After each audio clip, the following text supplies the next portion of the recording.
Hub में आपका स्वागत है। आइए आज हम आपको पढ़ाएंगे क्या, क्लास 12 फिजिक्स इकाई फर्स्ट स्थिर वैद्युतिकी।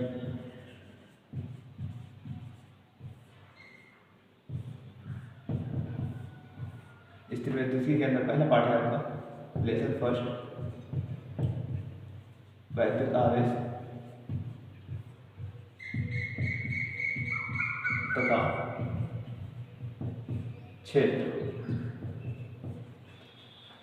लेसन पहला है वैद्युत आवेश तथा क्षेत्र, जो टोटल आपके बोर्ड एग्जाम में 8 नंबर का आएगा।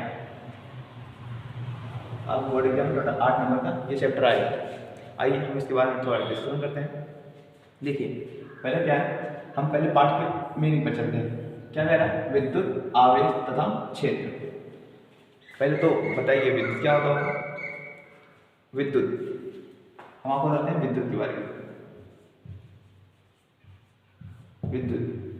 विद्युत भी क्या है, एक प्रकार की ऊर्जा है। विद्युत एक प्रकार की ऊर्जा है, जिसके कारण वह अपने और हल्की वस्तुओं को आकर्षित कर लेता है। विद्युत क्या है, एक प्रकार की ऊर्जा है जो अपने विद्युतीय गुणों के कारण हल्की वस्तुओं को अपनी ओर आकर्षित कर लेता है। अब विद्युत आवेश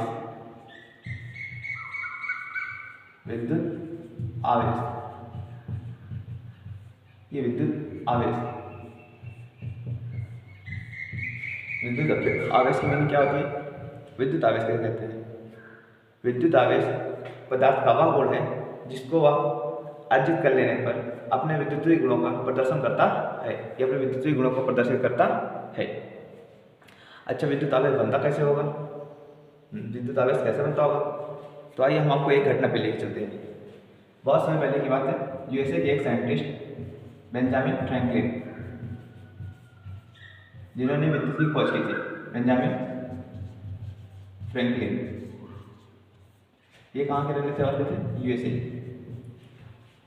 एक बार ये पतंग उड़ा रहे थे। यूएसए में पतंग का बहुत बड़ा कंपटीशन होता है, तो वहाँ पर ये क्या रहे थे, एक बार पतंग उड़ा रहे थे। तो पतंग को ऐसे डोर से बांधे हुए थे, तो आकाश में लाइटनिंग हुई। लाइटनिंग मतलब आकाश में प्रकाश हुआ। जब दो बादल आपस में घर्षण किए, आकाश से थोड़ा घर्षण हुआ बादल के कारण, तो इनकी पतंग क्या हो, कुछ झंझनाहट महसूस हुई। इनको अपने पतंग की डोर पे झंझनाहट महसूस हुई, क्योंकि हमें पता है कि इलेक्ट्रिसिटी पानी में फ्लो करती है। तो इनके डोर, जब उन्होंने डोर पकड़ी हुई थी, उस डोर पे थोड़ा झंझनाहट महसूस हुई। तो उन्होंने सोचा ये क्या हो रहा है। तो फिर इन्होंने इस पर क्या किया, चाबी का गुच्छा वहाँ लटका दिया। अगली बार जब उन्होंने पतंग उड़ाया तो उस पर एक चाबी का गुच्छा लटका दिया, और आकाश में जब जब लाइटिंग होने लगी तब यह चाबी का गुच्छा क्या होता था, जो इसमें चाबी के गुच्छे, जैसे मान लीजिए चाबी का गुच्छा बहुत सारी चाबियाँ थी, वो तब तो चाबी के गुच्छे से चाबियाँ क्या जाती थी, अलग हो जाती थी सभी। तो इन्हें लगा कि कुछ ना कुछ तो होता है। तो इन्होंने क्या किया, इसका पूरा देखने के लिए इन्होंने लेके आया इसे लैब में।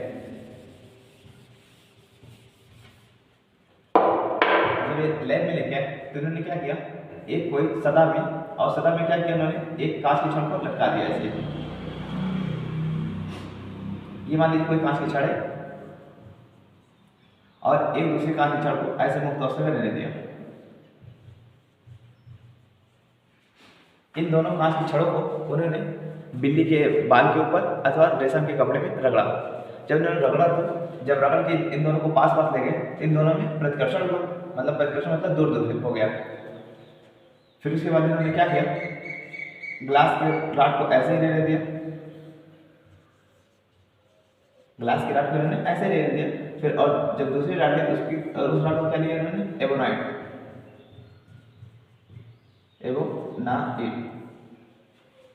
इसको इन्होंने क्या ले लिया, एबोनाइट। फिर वापस इन्होंने वही घटना की उन्होंने, इसको बिल्ली के खाल में रगड़ा और इसको भी रगड़ा। तो इन दोनों में क्या हुआ, आकर्षण हुआ। ये दोनों एक दूसरे को क्या करने लगे, खींचने लगी।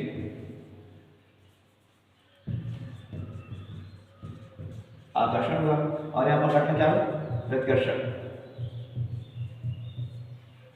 विद्युत की खोज से पहले चुंबक की खोज हो चुकी थी, तो इन्होंने सोचा समान ध्रुव में क्या होता है, चुंबक में समान ध्रुव में क्या होता है, प्रतिकर्षण होता है। और विजातीय गुणों में विजातीय ध्रुवों में क्या होता है आकर्षण। तो इन्होंने जो काश पे आवेश उत्पन्न हुआ उसे इन्होंने क्या दे दिया धन आवेश, जो काश पर आवेश उत्पन्न हुआ उसे इन्होंने क्या दे दिया धन आवेश, और इसे इन्होंने क्या दे दिया ऋण आवेश। इन्होंने क्या कहा कि जो कांच पर आवेश उत्पन्न होता है उसे हम क्या बोलेंगे धन आवेश, और जो एबोनाइट की छड़ पर आवेश उत्पन्न होता है उसे हम क्या बोलते हैं ऋण आवेश कहते हैं। लेकिन ये थ्योरी इनकी ज़्यादा दिन तक चली नहीं, लगातार प्रैक्टिकल होते रहे और कुछ समय बाद आवेश का इलेक्ट्रॉनिक सिद्धांत प्रस्तुत किया गया, जो आधुनिक आवेश का इलेक्ट्रॉनिक सिद्धांत माना जाता है। आवेश का इलेक्ट्रॉनिक सिद्धांत कैसे है? आवेश का इलेक्ट्रॉनिक सिद्धांत, आवेश का इलेक्ट्रॉनिक सिद्धांत जो आपके बोर्ड में 2 या 3 मार्क्स का आएगा। आवेश का इलेक्ट्रॉनिक सिद्धांत, आवेश का इलेक्ट्रॉनिक सिद्धांत आइए हम आपको बताते हैं। देखिए ये मान लीजिए कोई क्या पदार्थ है और ये मान लीजिए कोई दूसरा पदार्थ है। पदार्थ के अंदर क्या होता है प्रोटॉन, जो भारी पार्टिकल होता है वो अंदर रहता है। लिख लीजिए इलेक्ट्रॉन द्रव्यमान कितना होता है 9.1 × 10⁻31 kg, और प्रोटॉन का मास कितना होता है 6.67 × 10⁻27 kg। क्या आपने कुछ सोचा नहीं कि नाभिक में प्रोटॉन ही क्यों होते हैं? प्रोटॉन क्या है एक भारी कण है, इसलिए नाभिक में क्या स्थित रहता है प्रोटॉन, और इलेक्ट्रॉन क्या लगाते हैं वाहक चक्कर,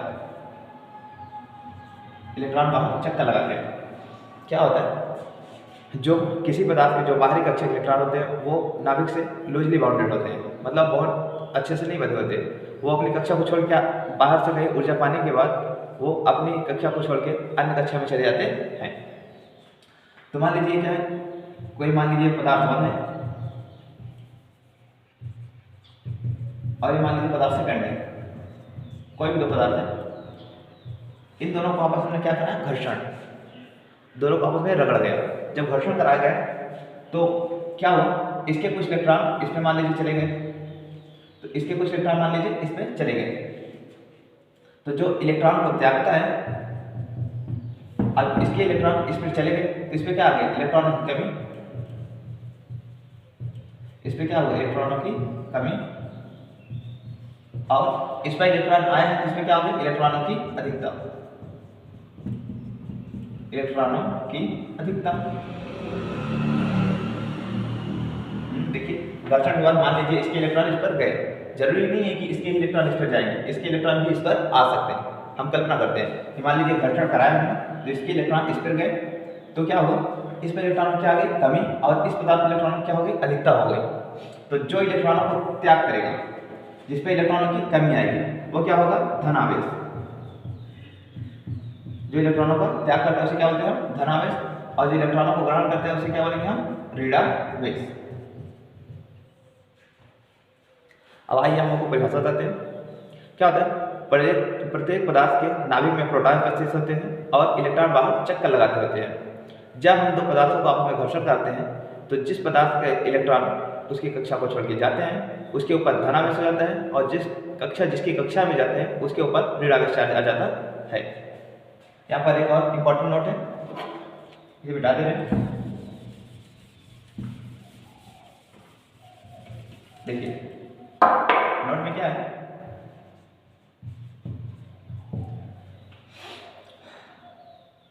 जैसे मान लीजिए क्या है हमारा पदार्थ, और ये क्या है मान लीजिए हमारा सेकंड पदार्थ। अब इस पर से इलेक्ट्रॉन गए तो इसमें क्या आएगी द्रव्यमान की कमी।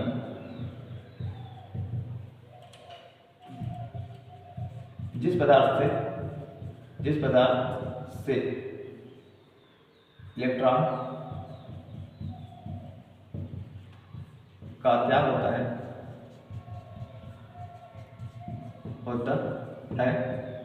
उसके द्रव्यमान में कमी होती है, उसके द्रव्यमान में कमी होती है,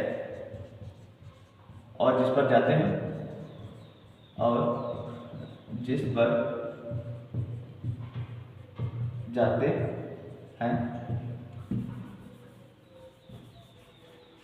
उस पदार्थ के उस पदार्थ का द्रव्यमान बढ़ जाता है। हो गया। क्या है, ऐसा होता है जैसे देखिए ये क्या हुआ, और ये दोनों पदार्थ हैं, इसमें से पदार्थ अगर इलेक्ट्रॉन निकले तो कितना होगा, अगर एक इलेक्ट्रॉन निकला तो उसके में कितना आए कमी, 9.1 × 10⁻31 kg की कमी आ जाती है। जैसे मान लीजिए इसका एक इलेक्ट्रॉन निकला तो कितना ग्राम कमी आई, कितने किलोग्राम की, 9.1 × 10⁻31 किलोग्राम की कमी आ जाती है।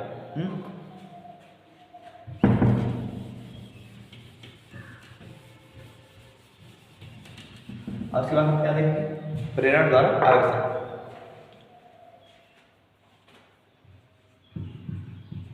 प्रेरण द्वारा आवेशन, प्रेरण द्वारा आवेशन। अब तक जो हमने सीखा वो क्या था, घर्षण विद्युत था। अब क्या सीखेंगे, प्रेरण द्वारा आवेशन। प्रेरण द्वारा आवेशन आइए हम आपको बताते हैं। जैसे मान लीजिए क्या कोई पदार्थ है, आवेशित पदार्थ, ये आवेशित कोई वस्तु है, ये मान लीजिए कोई आवेशित कोई वस्तु है, ये कोई क्या है, अनावेशित है। मान लीजिए इसमें क्या है, धनावेश चार्ज है। जब हम किसी आवेशित पदार्थ को या जब हम किसी आवेशित वस्तु को किसी अनावेशित वस्तु के पास ले जाते हैं तो भी क्या हो जाती है, आवेशित हो जाती है। ये देखिए ये धनावेश है, हमें केवल पास ले जाना है, उसके बिल्कुल चिपकाना नहीं है, केवल पास लेके जाना है। हाँ, तो जब हम किसी आवेशित वस्तु को अनावेशित वस्तु के संपर्क में अनावेशित वस्तु के पास ले जाते हैं तो उस पर भी क्या हो जाता है, वो अपना चार्ज शो करने लग जाती है। ये देखिए क्या है, धनावेश है, तो इस वाले सिरे पे क्या आ जाएंगे, ऋणावेश, और धनावेश क्या हो जाएगा, इस वाले सिरे पर आ जाता है। अब मान लीजिए इस पर क्या है, Q1 आवेश है और इस पर क्या है, Q2 आवेश है। और इसमें क्या है, Q1 आवेश और इस पर क्या है, Q2 आवेश। तो Q1 और Q2 का अनुपात Q1/Q2, ये ग्रेटर देन और इक्वल किसके बराबर होता है, इससे 1 के। क्यों, इसका मतलब समझ में आया। इसका मतलब ये होता है कि अगर मान लीजिए इस पे क्या है, 10 कूलम, इसके ऊपर कितना कूलम आवेश है, 10 कूलम, तो इसके ऊपर भी कितना कूलम आवेश उत्पन्न कर सकता है, केवल 10 कूलम, उससे ज़्यादा नहीं। यानी इन दोनों का अनुपात सदैव क्या होगा, 1 से बड़ा होगा या 1 के बराबर हो सकता है, कभी 1 से छोटा नहीं हो सकता।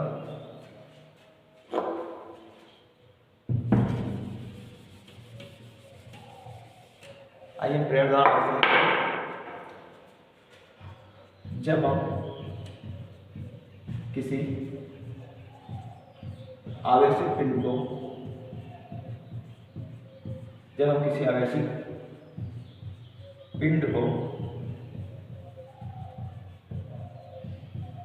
अनावेशित पिंड के पास ले जाते हैं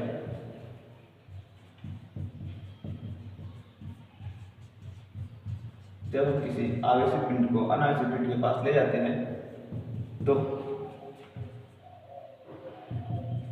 अनावेशित पिंड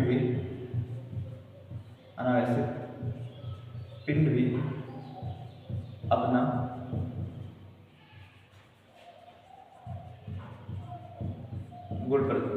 आवेशीय गुण प्रदर्शित करने लगता है, अपना आवेशीय गुण प्रदर्शित करने लगता है।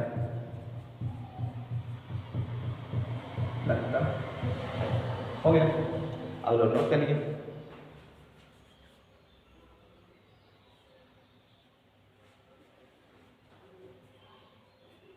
हम क्या पढ़ेंगे, आवेश का संरक्षण।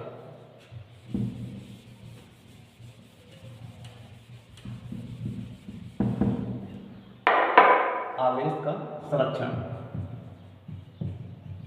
आवेश का संरक्षण। जैसे हम लोग क्या पढ़े, ऊर्जा का संरक्षण। ऊर्जा का संरक्षण क्या होता है कि विश्व की संपूर्ण ऊर्जा ना तो नष्ट की जा सकती है और ना ही उत्पन्न, केवल ऊर्जा का रूपांतरण किया जा सकता है। वैसे ही क्या होता है आवेश का संरक्षण। आवेश संरक्षण क्या होता है, किसी विलगित निकाय का, यानी कोई सिस्टम है पूरा, मान लीजिए कोई एक परिपथ है पूरा बंद परिपथ हो, तो किसी विलगित निकाय का कुल आवेश सदैव संरक्षित रहता है। जैसे मान लीजिए अपने अपने हाथ को ऐसे ऐसे रगड़ा, इसका आवेश और इसका आवेश जो टोटल आएगा वो हमेशा क्या रहेगा, नियत मान आएगा, बदलेगा नहीं। तो क्या होगा, किसी विलगित निकाय का, लिख लेते हैं किसी विलगित निकाय का, किसी विलगित निकाय का कुल आवेश संरक्षित रहता है। किसी विलगित निकाय का कुल आवेश संरक्षित रहता है। आगे समझ में हम क्या पढ़ेंगे, आवेश का क्वांटमीकरण। आवेश का क्वांटमीकरण, आवेश का क्वांटमीकरण। आवेश का क्वांटमीकरण का मतलब क्या होता है, जैसे किसी पदार्थ में जो आवेश होता है वो एक इलेक्ट्रॉन के पूर्ण गुणज के रूप में होता है। यानी जैसे मान लीजिए किसी इलेक्ट्रॉन पे आवेश मान लीजिए कितना होगा, आवेश का क्वांटमीकरण मतलब क्या होता है, किसी पिंड पर जो उसका आवेश होगा वो कितना होगा, एक इलेक्ट्रॉन के पूर्ण गुणज के रूप में होता है। और एक इलेक्ट्रॉन पे आवेश कितना होता है, एक इलेक्ट्रॉन पे आवेश होता है 1.6 × 10⁻⁹ कूलम। आइए हम आवेश को क्वांटमीकरण परिभाषा को लिख देते हैं। किसी पिंड या किसी पदार्थ, किसी पिंड में उपस्थित आवेश, किसी पिंड में उपस्थित आवेश इलेक्ट्रॉन के आवेश के पूर्ण गुणज के रूप में होता है, पूर्ण गुणज के रूप में होता है। यानी कि Q बराबर NE, Q बराबर NE। इसे कहने का मतलब क्या है, जो एक इलेक्ट्रॉन पे आवेश होगा वो क्या होगा, कुल इलेक्ट्रॉन के क्या गुणज के रूप में होता है। जैसे मान लीजिए मेरा हाथ है, इसमें जो इलेक्ट्रॉन की उपस्थिति होगी या आवेश की उपस्थिति होगी वो इलेक्ट्रॉन के गुणज के रूप में होगी। जैसे मान लीजिए कोई संख्या है, ऊपर हम आपको समझाते हैं, ये देखिए मान लीजिए गुणज क्या होता है, जैसे 2 हो गया, 2 का गुणज उसके बाद क्या आएगा 4, 4 के बाद क्या आता है 6, 6 के बाद 8, बीच में कहीं 3 नहीं लिखा जाता। जैसे मान लीजिए क्या हो 3, तो 3 क्या है, 2 का गुणज नहीं है। तो ऐसे क्या होगा, जो इलेक्ट्रॉन में आवेश रहेगा वो क्या होगा, इलेक्ट्रॉन के पूर्ण गुणज के रूप में होता है। मतलब थोड़ा जैसे हो गया कि और जैसे हो गया 1.8, ये इलेक्ट्रॉन पूर्ण गुणज नहीं होगा। जैसे कि हम क्या बोलते हैं, एक इलेक्ट्रॉन का आवेश क्या होता है -1.6 × 10⁻⁹ कूलम। यानी जो पिंड पर आवेश होना चाहिए वो इससे डिविजिबल होना चाहिए, ऐसा। नीचे बिठा दे रहे हैं और सुन आपको हम वापस समझाते हैं।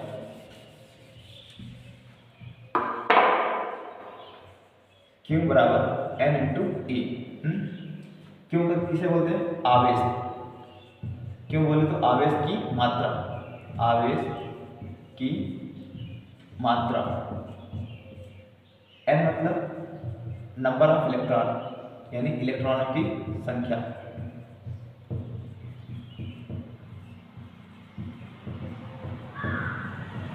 और E मतलब इलेक्ट्रॉन पर आवेश, E मतलब इलेक्ट्रॉन पर आवेश। क्यों बराबर NE। ये क्या होता है, आवेश का क्वांटमीकरण का सूत्र होता है। ये सूत्र ये हम लोग जब न्यूमेरिकल करने लगते हैं तो न्यूमेरिकल में आता है, बहुत ज़्यादा उपयोग होता है न्यूमेरिकल में। इसे मिटा रहे हैं और आप न्यूमेरिकल देखते हैं, इसको आप लोग हल करके बताइएगा। एक पिंड पर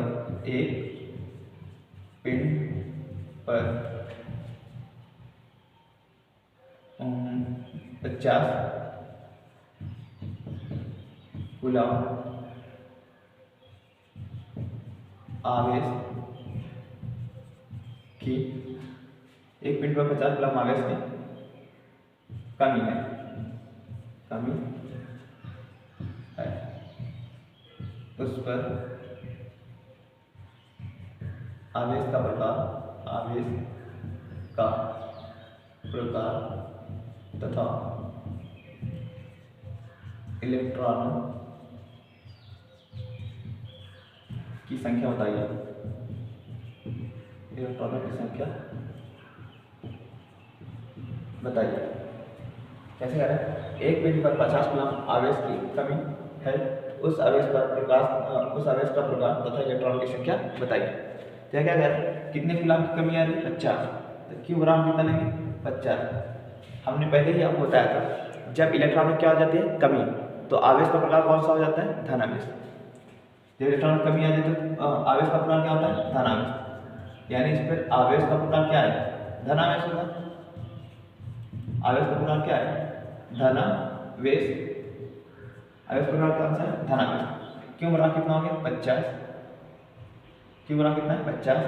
हमें n बराबर क्या करना है? ज्ञात करना है। और एक इलेक्ट्रॉन पे आवेश कितना होता है? -1.6 × 10⁻⁹ कूलम। हम आवेश के क्वांटम टर्म्स निकालते हैं। क्यू बराबर n × ए। क्यू बराबर n का मान कितना है हमारा? ज्ञात करना है। क्यू का मान कितना दिया इन्होंने? 50 बराबर n हमें ज्ञात करना है इंटू एक इलेक्ट्रॉन का आवेश कितना होता है? -1.6 × 10⁻⁹। ये इधर गुणे में है, इधर आगे क्या आ जाएंगे? भाग में। तो 50/1.6 × 10⁻⁹ बराबर 1। नीचे वाली घात ऊपर जाती है, क्या जाती है? प्लस।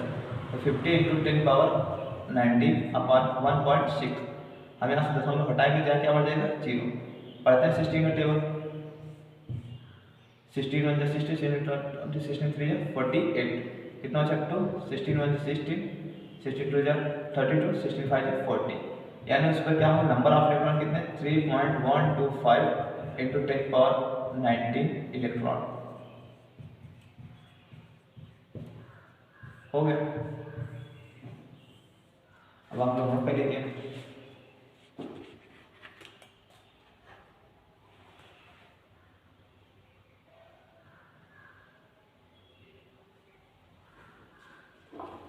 नोट कर लीजिए आप लोग बेटा।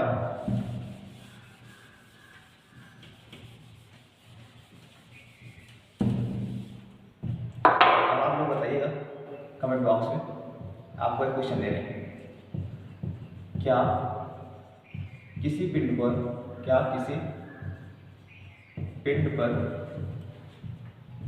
6.0 × 10⁻18 कूलम आवेश हो सकता है? आवेश हो सकता है।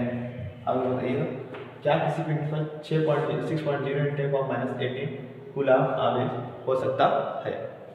आप लोग करके बताइए। तब तक एक दूसरा क्वेश्चन देते हैं आपको।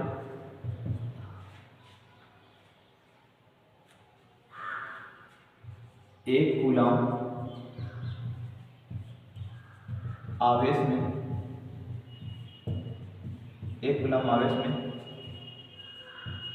इलेक्ट्रॉनों की संख्या बताइए। एक कूलम आवेश में इलेक्ट्रॉनों की संख्या बताइए। देखिए यहाँ पर क्यों बराबर कितना कह रहा है? एक कूलम, हमें इलेक्ट्रॉन की संख्या है, नंबर ऑफ इलेक्ट्रॉन फाइंड कर लें। और एक इलेक्ट्रॉन का आवेश कितना होता है? 1.6 × 10⁻⁹। हम क्या जानते हैं? क्यू बराबर एन यू। क्यू का मान कितना मिला हमें? 1 बराबर एन का मान कितना है? 1.6 × 10⁻⁹ इंटू एन। इधर ये गुणे में, इधर हम कर लेंगे भाग में। तो 1/1.6 × 10⁻⁹ इक्वल टू 1 एन। हम लोग यहाँ से पॉइंट हटाएं, यहाँ क्या बात है? 0 और नीचे माइनस है, और ऊपर जाती है क्या जाती है? प्लस। तो 10 × 10⁻⁹/16 इज इक्वल एन। डिवाइड करते हैं। 0.6 6 6 96, 6 2 32, 6 5 40। तो n बराबर कितना आ गया? n बराबर 0.625 × 10⁻19, या n बराबर, हम पॉइंट खिसका के उधर कर देते हैं, तो 6.25 × 10⁻18 इलेक्ट्रॉन।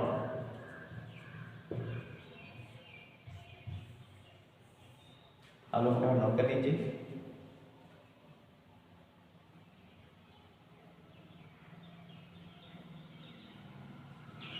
आइए,